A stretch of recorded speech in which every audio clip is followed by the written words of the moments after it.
I can't tell. Now at the settings, I try to make it as blurry as possible. Uh, don't allow. Video and effects. Oh, we got the highest amount of touch up my parents. Perfect. Okay, maybe that's too much. Like, can you even see us? Yeah, I mean, I can. What do you want? If you want it like this, No, I don't want to like that. I just don't like. I don't think you'll be disappointed. I mean, Okay, how if you about want to that? have some wrinkles, that's fine. Let me see. Let me see. It's pretty blurry. Might just be lotion. It's pretty blurry. Like, are we sure it's not too blurry? Well, you can always. I just think it's maybe that there's lotion on the camera. Wait, but that's still gonna make us blurry. Are we rolling? Yeah. Oh, we We are, can always make it less blurry if you want to. but not afterwards. Do you We want to can make it more blurry afterwards, Okay, but well, we can't make it less blurry. I mean, I know it's a scam here, but Oh, will you hand me my phone? Please, it's behind you. okay, but these aren't, this isn't your, My ding. no, that's my ding. Oh my God, are they going to the store? I'll take some ice cream if you guys are going to the store. No problem. What flavor, Paul? Okay. Oh my God, he did. Get some peppermint. Oh my God, I wish they'd get some Bud Light Lime. Or should I just do the Some Bud maybe? Light Lime. Oh God. Not Do you want to see ice Abby? cream. Do you want to see Abby and No, Glennon? no, Really? no, I don't care. Well, they just sit and talk. I mean, I grant you they're celebrities. Are they, and they're blurry. No, I didn't say they're blurry. Okay. I for sure didn't say they're blurry. They're probably really crisp. They're young, they're hip, they're cool. They're not blurred up like some old bag. Wait, are we rolling? Yes, wait till tomorrow. Yeah, I just Wait, want to wait, say wait this. until tomorrow. Don't, Marion, don't call such and such till tomorrow. Here's what I want to say to you. We're not that cool like Abby and Glennon. I wish we were, but she is cool. She's got great books she's been writing. I think Am I not allowed to say that every time I say it? You get no, I don't. I just don't want to like no puffing me up. You don't have to puff me up. no lording you over on your books. If you read You know Haven what? Point, did They're anybody gonna, get mad at her? anyone who watches these is going to hear so much about my books. But is there any chance anybody has read Haven Point and got mad at Virginia like I did? Furious. She got upset. Okay, no, let's not talk about that. Let me do Friday reads. Okay. You want me on your screen? Yeah, Okay. I want you on my screen. Okay. Okay, hi, I'm Virginia Hume, and this is my best friend of blankety blank years, many, many years. I'm Beth. We met freshman year in college. And anyway, I'm here because it's Friday and this video might not get posted on Friday, but I want to do a little Friday reads, telling people about books I've read lately that I've enjoyed. And you can ask me questions about them because you're sitting here. I have Beth here, so I'm obviously gonna have her join me in this adventure. So why don't you ask me questions? right, She's a very good facilitator. I have a good question, and I know you guys are going to like it too. So, what should we read? It's still, I don't know when is this going to come out, but it's still time that we can go to get a great summer It read. might come out tonight. Okay, well, or maybe next Friday. I don't know. Okay, so great summer reads. I could read the first book I'm going to talk about. I don't have a copy of it here. But I'm going to have Grace. Grace is my helper. You guys are all going to meet her too. And you can put a copy of the book, right? A picture of it right there. It's called, I lent it to someone. I liked it so much. That's why I don't have my copy. It's called Marguerite by the Lake. And it's by Mary Dixie Carter, whose name you might recognize because her mother was on the TV show Designing Women. And that's probably irritating to her.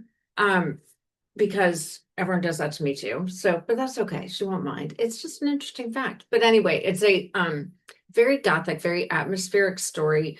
Marguerite by the Lake is the name of the book, and it's also the name of a painting within the book. And the painting is of this woman named Marguerite Gray, who is this great like influencer. She has these beautiful gardens at her estate, Rosecliff. And she's done like books and a TV show and has this whole empire built around it. Well, anyway, at the launch party, beginning of the book, so I'm not giving anything away, of one of her books, there's this big storm, and Phoenix, who is a young woman who's a gardener on this estate, notices that this rotten tree is about to fall. Anyway, she raises the alarm and people leave the tent and they would have died if they hadn't. And then she saves the life of Marguerite Gray's husband, Jeffrey. Anyway, Jeffrey and Margaret get closer. I mean, Jeffrey and Phoenix, the gardener, get closer in the wake of this. And then Marguerite mysteriously falls to her death off the cliff. And Very scary. Phoenix doesn't push her. I'm not telling you anything that doesn't happen really early on. But she sees it happen. And then there's all this fallout from that, and there's some supernatural elements. And I was really in the mood for this kind of book because I don't read a lot of well, yes, I do. I read everything. But anyway, I just thought it was kind of haunting and interesting. And I love the meta concept, the painting, like Marguerite by the Lake, the book, the painting within the book. My next book, Liberty Island's the name of my book, and Liberty Island's the name of a book within my book. So I'm very happy to see this concept at play. So that's book number one. Book number two, oh, can you grab it? It's that one. Book number two, it's called The Youngest Bee, and it's by a woman named Virginia Evans, not to be confused with the literary novelist Virginia Evans, who also has a book out this summer, which looks very good, but I haven't read it yet. It has two birds on the cover, which is almost a requirement for literary novels. They have to have books on the cover. Anyway, The Youngest Bee, Virginia Evans went to camp with me, and the subtitle of the book is A Louisiana Story of Sisterhood, Strength, and Alzheimer's. And it's a very sweet story about a Southern family. And I know if this were, if it were fiction, that the rule would be if you have like a nice, prosperous Southern family, that there would have to be some truly hideous, dark, ugly secret. And that's just not the case. They are a nice family. They're a prosperous family. They are wonderful. They go through a lot in this book, as the subtitle, I think, reveals. And it's just a nice story, honestly told. If you love the South, as I do, I grew up in Washington, D.C., but I went to camp on the Virginia-Tennessee border. And in Western North Carolina for many, many years. And I went to Vanderbilt in Nashville. I have a lot of friends in the South. I love the South. I don't have that prejudice that some Americans do, which you really ought to get to know some more Southerners and get over that. And I just found this a very familiar story in some ways, and a very sweet, nicely told story. So I just recommend it again, The Youngest Bee by Virginia Evans, my camp friend. And so Virginia. If you know Virginia, she can drop into a southern Virginia. This Virginia. If you know Virginia, she can drop into a southern drawl like this. At the drop of a hat. I can drop. Well, this isn't really. She's from Louisiana, and I can't really do Louisiana. What was your camp nickname? Jenny. Mm-hmm. Oh, so I went to camp for 10 years, and from the first camp to the last, so on the form they ask if you have a nickname, and I kind of thought it was mandatory, so I was like Jenny. I'd never been called Jenny in my entire life, but then I also kind of liked the idea, so I kept with it. Like for 3 different camps over 10 summers, I was Jenny, and only for that month. So Jenny was like my summer alter ego. Jenny Hume. Jenny Hume. And anyway, Virginia Evans was just Virginia. But yes, Southern. What? I still have to cough. Okay, go on, Jenny. Go on, Jenny. So I can do a Southern accent. I can do all kinds of Southern accents, but we don't need a performance tonight because I'm going to get to my third book, which is called, okay, I don't have a copy of it either. Grace, will you put a copy of Jonathan Unleashed, where we're pointing? Jonathan Unleashed by Meg Rossoff. I hope to God I have this right. I read it on Kindle. It came out in 2016, and I missed it because I had other things on my mind that year. And it is so funny. It's about this guy. He's in his 20s. He's living in New York. He's completely feckless, and it almost sounds annoying. And his brother leaves to go to Saudi Arabia or Dubai. I don't remember where, but anyway, he leaves his dogs with Jonathan. And these dogs have these really intense personalities, and Jonathan can kind of read them. And he's in his 20s, so it shouldn't be like a coming of age story, but it really is kind of a coming of age story. And it's so funny. And you need to know that Virginia loves dogs. I do love dogs, But I don't think you have to love dogs to love this book. It's very clever. I guess the author, I think she was raised in Boston, but has lived in London for a long time. And she's written a bunch of young adult novels. And this might have been her first, and I think she's written others since, but Jonathan Unleashed 2016, very funny. I think everyone will really enjoy it. So go look it up, decide for yourself. It's 9 o'clock. It's 9 o'clock. Do you know where your children are? Beth's computer just announced. Was that your computer? Yeah, my computer says it every hour. In the middle of the night, I was up last night working and it kept announcing out loud in the middle of the night. Why does it do Or- that? I don't know.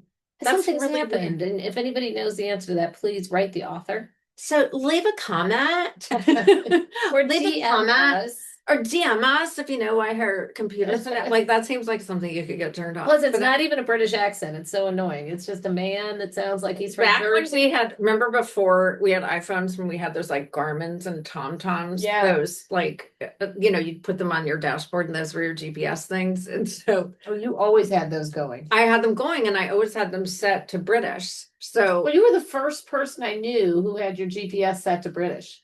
my accent. friend Paul, not your husband Paul, my friend Kristen's husband Paul, he called the voice on his like TomTom or Garmin, he called it Joyce the voice. Very Anyway, cute. mine will be like, get off the roundabout and onto the motorway. Honestly, that I never heard anything like it. This I was loved it. She was an early adopter. I love that thing so much. I kind of miss it. But anyway, now I don't want anyone telling me where to go. I just look.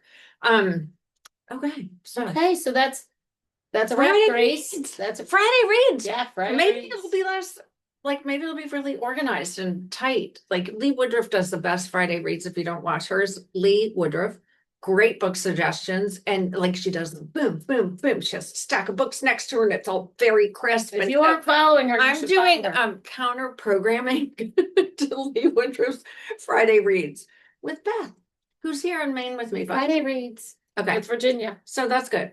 All right, wrap on that. That's one. a cut. I know it's hard to tell, Grace, that's a cut. Yeah, that's a good. Okay, so now should we talk about something else? Are we just smudges or what? Are we just smudges? What do you mean? Well, I just don't know if we have any definition. It's okay if we don't. Your dad said warm lighting, definitely not cold lighting. Well, that I knew. I didn't know. I'm the one who goes around changing light bulbs in this house. Well, I love warm lighting. I just didn't know for for these purposes. yeah, for the van, I said, he goes, for what kind of, who are we lighting? I said, middle-aged women. Okay, let's think of a question you can ask me that gets me going about something. Not my book. Maine. Not your process. Oh, plotters versus pantsers. That could be interesting. So Wait. It was plotters. you versus- can ask what's the me. second question. Plotters plotters versus. versus pantsers. So I've heard that there's this like controversy or like debate or Why do they call them pantsers? I will first ask the question. Say I know, okay. but I'm just I'm trying to Seat of the remember that. pants. So, Seat of the pants. Okay. Okay. So one of the big questions I have for you, Virginia, everybody's talking about plotters versus pantsers. Tell us about your Okay, process. so everybody being writers. So plotters are people who plot their novel in advance, and pantsers are people who write by the seat of their pants. That's obviously like shorthand. And I reject the false dichotomy. I think it's a false choice. So I will say it reminds me a little bit. So this is a question, like every time authors do interviews, like podcast interviews and stuff, or anyway, book club conversations. So like, what is your process like? Do you, are you a discovery writer? That's another word for a pantser, or do you plot in advance? And the whole conversation, I've always felt like, I basically plot, like I know the end of the story, I know the beginning of the story, and I know the big beats, and I kind of will write it in sections. I don't know how you just sit down and like make up a multi-generational family saga by the seat of your pants. Someone else could probably do it. I can't. But I also have picked up in this a little whiff of like kind of like if you do this by the seat of your pants, that it is somehow more organic and that it's like coming from a deeper place in the subconscious, that you're accessing something that's therefore truer and more authentic. And it reminds me of the question that people used to ask when you were expecting. They would say, are you going to find out what you're having, or are you going to be surprised? And my answer, if you recall, from it's been a few years, but was yes. Yes, I am going to find out what I am having. And yes, I am going to be surprised. I love it. So, like, to me, I was like, yeah, I want to. I mean, that way I felt like I got two great moments, like during the ultrasound or amnio or however it is that you find out, and then the baby's born, you get to meet her. In my case, well, both of our cases, we have four. We have four girls who they kind of stare. They're a little stair step. Yeah, they're kind of 1, 2, 3, 4. Anyway, they're very close, which is nice to have like cousins, which is as they should be because we're like sisters. So I feel like the plotter pantser thing is the same thing. Like, it doesn't matter if you're sitting at your laptop and the words are like, I don't know, coming from your brain and your subconscious and just flowing out your fingers, or if you're sitting around thinking about how the story's going to unfold, like you're still discovering, you're still having ideas. Like an idea might come while I'm on a walk or I'm on a drive or I'm on whatever, and I might be piecing things together in my head. And just because I have the story laid out, like I don't really get it's still discovery. You still have to come up with ideas. I'm still surprised when I found out during the whatever 16-week, I don't even remember. It's been so long. 18-week. When did you have the ultrasound? Whatever it is, it's like around 16, 18 weeks, right? And it's I don't know, depending on your age, it's either an ultrasound or an amnio. And you find out what you're having and you're over the moon. I'm over the But moon. everybody gets to decide. So for your process, Virginia, you're both a plotter and a pantser. Kind of, but I mean, I'm mostly a plotter. I mean, I definitely want it, like, I definitely have to plan out the story somewhat. I mean, these books all get like ripped up and Yeah, but you rewritten evolve, and your whatever. characters evolve quite a bit over the They process. do, and occasionally, like, characters do have that way, and this is when it gets a little like woo-woo when people talk about it. But I can do woo-woo. I can totally do woo-woo. Characters do have a way of kind of like elbowing their way to the front. It's really fun. Liberty Island, my book that comes out next May, there's a character named Eugenia Lockwood. And Eugenia Lockwood was like a very minor character, but she was extremely demanding. And she's not a major character in the end. But she's definitely secondary where she was tertiary. She's elbowed her Or way whatever in. comes after tertiary. Yeah, she was just like, and when you meet her, you'll be like, well, I can see how she would do that because she's a busybody. But anyway, so plotter about the versus pantser, false binary. I love that. Against it. And are you going to find out what you're having?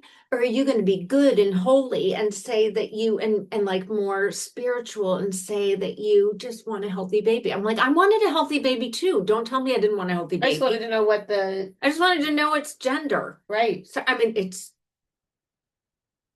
now we're in bad territory, so take that out. So anyway, can't use the word gender. Well, either way, she's a plotter and a pantser, but her plots are really deep and her characters are very developed. And we'll carry that on in the next tape. Let's talk about characters. Okay. Let's talk about characters. So I'm going to tell We you always talk about characters. what life is like. I talked about with the author and even on the phone. Yeah. Virginia's characters come to life well before the book is published. So let's talk a little bit about your characters. Well, let's talk about how you get involved in my characters. So Beth and I, who I've known for 400 years, 450 years since the Pleistocene. We look great. We've had the good Pleistocene era. I might have pronounced that wrong. Anyway, I have not been drinking. I don't drink at all, but can you tell? Anyway, Beth is someone who, if I have like some issue with a coworker, over the years, I could call Beth and like she digs in so much and can like just really talk through like all the things and like spot all the tendencies and see what's at play and help me navigate the situation. Well, it turns out she can do the exact same thing with fictional characters. So I remember one phone call when I was writing Haven Point, and I'd had to add these chapters when Sky was a girl. They weren't in the original version. And so I called Beth and I was like, Anne Demarest, that's Sky's mother in Haven Point. What was her dating life like? Of course, Like, we I didn't know, asked her right? as if- She's fictional. Well, I asked Beth as if it was a real person, and then we had a conversation that So what did we say though? It was so exciting. What was our first thing on her dating life? Do you well, remember? you were the one, you had a lot of observations because I talked to Beth about a lot about these characters, and so she had a lot of observations. But you kind of, I think we sort of both got there where she would never get too attached to anybody. That was the thing about Anne. Because she'd Anyway, been she had abandonment issues, I think, didn't she? she has abandonment issues, she had some other issues, but I don't want to She get had too much several away. issues that are in the book, and you've got to read it to learn. If you want to know what they are, then you're gonna have to. But it is really fun, deconstructing the characters with Virginia. So these characters are all coming to life for a while, a long time before the book comes out. So right here in Maine, where she's working, Wait, do you think they can hear the ocean? Wait, stop. We're gonna be quiet for a second. Do you hear it? Maybe they don't. There's like dead space. well, They're we like, can. no, we I can- don't hear We anything. can put some on a track. You'll hear it. We'll drop some. Baby Grace will drop some on a track. But just talk a little bit about. We're looking for an ice cream order. An ice cream orders. Is that about ice Sorry. cream? Yes, there's they some getting it? text. There's family is out. We're doing this hoping again. that they're getting ice cream, peppermint Okay. particularly. Let's start all over. That's a question. What kind of ice cream would your characters eat? Oh my God, I never asked myself. She this would, because back question. then it would have been vanilla or strawberry or something basic. Yeah, like the next book, Liberty Island, which comes out next May. There are two narratives. One is it's an aunt and a niece. So it's Anna Maybe we should just look at is the the camera. aunt. I should just look at the camera. Like it's TV. Like you just look at the camera instead of me looking at you. Should we just look at the camera? Why don't we just like you look at the camera and look at you? I think And like then- look at that. And then we go Go like this. and then it goes switch. And then, okay, I want you to know one of the things that we can ask Virginia. Well, no, what is it? It was something about your characters.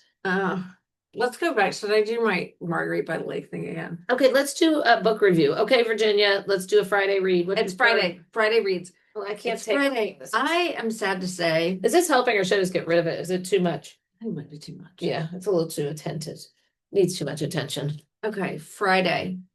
Okay, I would love to say that my best friend will be with me every time I do a Friday reads video. She won't, Well, but she's with me in Maine right now. Yeah, So I'm dragging her on to film with me. To talk about books that I think everyone would like. So hashtag Friday reads. The first book, I don't have it with me. Right, it's gonna go Grace. Grace is helping me. She's the best. Grace McGovern. I'll introduce her to you guys later. But it's called Marguerite by the Lake, and it's by Mary Dixie Carter, who also wrote a book called The Photographer. And it's very gothic and atmospheric. It's about this Marguerite by the Lake is the name of the book, but it's also the name of a painting within the book. And the painting is of this woman named Marguerite Gray, who's this great influencer. She has these beautiful gardens on her estate, which is called Rose Cliff.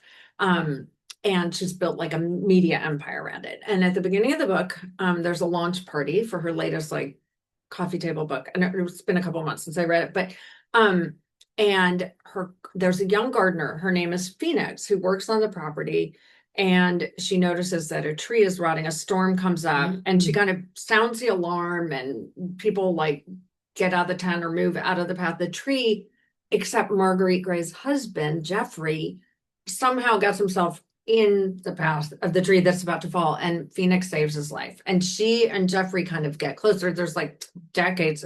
Phoenix is young and Jeffrey's much older, but and they get closer, and Marguerite gets a little suspicious, and then Marguerite falls off the cliff to her death. Horrible. Phoenix doesn't push her. Phoenix observes this happening. But horrible. And then all these things unfold, and it's a real meditation on envy, on wealth, on trying to adopt somebody else's life, and trying to and there's some supernatural elements to it. And I was really in the mood for this. I don't read a ton of like super gothic fiction, but I really enjoyed this book, and I think you all will too. Okay. The second book. Are you ready? You said okay. No, I wanted to know was gothic fiction. I don't know, like goth, like in high. No.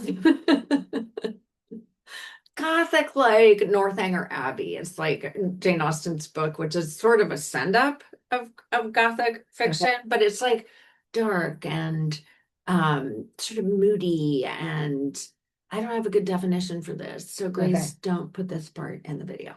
Okay, my second book I do have with me, and it's called The Youngest Bee, and it's by Virginia Evans, not to be confused with the Virginia Evans who has a literary novel out this summer, the name of which I'm forgetting, but it's supposed to be very good, but I haven't read yet. This Virginia Evans is a friend of mine from camp, and the subtitle of this book is A Louisiana Story of Sisterhood, Strength, and Alzheimer's. And it's a memoir, and I think it's pretty self-evident. She's the youngest of a large family, and her sisters went to my camp also. Anyway, it's a lovely story. It's, I feel like if you read a novel about a prosperous Southern family that's very close and the family's very attractive, that there must be some like horrible, torrid, awful secret about them, because I don't know, there's a prejudice against like prosperous Southern families. Um, but I went to camp in the South. I went to Vanderbilt in the South. I have great affection for the South, and this family is very Southern. And they go through a lot. They go through a lot. But it's a lovely story and a loving story. And I just really enjoyed it. It's very sweet. It hit me in a very nice place, tender place in my heart. And I think you guys might enjoy too. Look it up, see what you think. And the third book, which I also don't have because I read it on Kindle because this book came out in 2016. I hadn't heard about it because I was preoccupied in 2016. Mm-hmm. That was sick. So wait, should I look at you? I don't know. But so she was preoccupied in I was 2016 preoccupied in 2016. for the whole year. So too might you have been. I don't Jonathan even know what the hell was going on in Unleashed. 2016. Do you? Yeah, I don't know. What was it? What could it be? I mean, if it had been 2020, we would have known. Otherwise, every other. 2016 was when Donald Trump ran for president. Oh, I see. Yeah, Okay. yeah. I was preoccupied. I forgot. Anyway, I know. I just forgot what was going on. I forgot. I Do you forgot. remember that Steve Martin skit? No, but do it. It's how to make $1 million and not pay any taxes. And he's like, first, get $1 million. And then don't pay any taxes. And then when the IRS comes, you just say, I forgot. That's how old we are. Cute. We like listen to the like OG Steve Martin albums. Oh, the OG everything. The OG everything. Anyway, Jonathan Unleashed by Meg Rossoff. God, I hope I'm right about the author's name. And I guess this was her first not young adult title, although kind of amusingly, it is sort of a coming of age novel because the character Jonathan is in his 20s and really is having kind of a failure to launch. But he's so funny. He's really quirky. And the plot is all around these. He winds up taking care of his brother's 2 dogs in his apartment for 6 months. And he really believes that he can read the dogs' minds and kind of, I don't know, as the novel wore on, I was like, I think he kind of can. Interesting. And it's a love story, and it's just riotously funny. And I haven't read a book that had a male protagonist that was this funny since I read 3 Men in a Boat, which was published in 1889. I didn't read it It's in been a while. 1889. 1889. I It's didn't been a while. read it The then. next one was 2016. Yeah, well, I know Which I there were know. years, there were many books in between. That I was just happened to have 16. read Jerome K. Jerome's book, 3 Men in a Boat, which is But it many does people sound say, funny. many people say is the funniest book ever written, and that it's like one of the funniest books in the English language. Jeez. No, it's so Well, that's funny. another book for Friday Reads. Jerome K. Jerome, you can read it for free. It's pre-copyright. You can download it from probably from archive.org or from Gutenberg. Anyway, it's a guy who wrote it, Jerome K. Jerome, wrote it. He was trying to write a travelogue. It's about these 3 guys who go down the Thames River on a boat and with a dog who's a rat terrier. And it's just absolutely hysterical. Anyway, Jonathan Unleashed is so different from that, but for some reason it reminded me of it. Okay, another book, if we're getting on books written by men that are very funny. Most people have probably heard of Jonathan Tropper. Jonathan Tropper wrote This Is Where I Leave You. Okay, that's the one. It begins at, I read that ages ago. It begins during when they're sitting Shiva for somebody. Anyway, it is, or maybe it's just about sitting Shiva. I read it. I read it when it first came out, so it's been a long time. But anyway, okay. Male Okay. authors didn't know I was doing a theme. You know what? We're feeling very sorry for male authors tonight. They're not getting enough attention. I don't know if that's even true, but anyway, I just threw them Just a bone. making it up. Just threw them all a bone. Anyway, those are three. And it's not that helpful to Jerome K. Jerome because he's probably been dead for 125 years. But anyway, But it would be a resurgence if we of get- interest in Yeah. funny male authors. Okay, reply in the comments if you have any DM her. funny. Are Okay. they ding of my text? They're dinging about ice cream. Okay. Hold on, let's So- see if there's anything that we need to reply to. We're hearing from. Oh my God, I don't think blueberry ice cream exists. I already saw that text. Okay, okay. He said anything will do. And then what? I don't know, but who came up with blueberry ice cream? Okay, are you gonna trim these up and send them to Grace for me? Yeah, we'll trim them up. Okay, now. Okay, now what? do Oh, we I'll do? drop them into Opus. That'll be hysterical. Okay, are we sure we can't get better lighting somewhere than this? Meaning like it's all about this. Are we sure this is it for us? I don't know if the light is that bad. It's not terrible. Well, then are we just gonna chat for a minute? You want to talk about your characters? I don't know what I'm. Let's pause for a minute, okay, shall we? I mean, we're just rolling. We'll just dump it, I guess. But yeah, why don't we pause? I can pop it in Google. Okay, let's just pause for a moment. I'm in So I Opus. can find my. Oh, We'll have to restart it. where's my?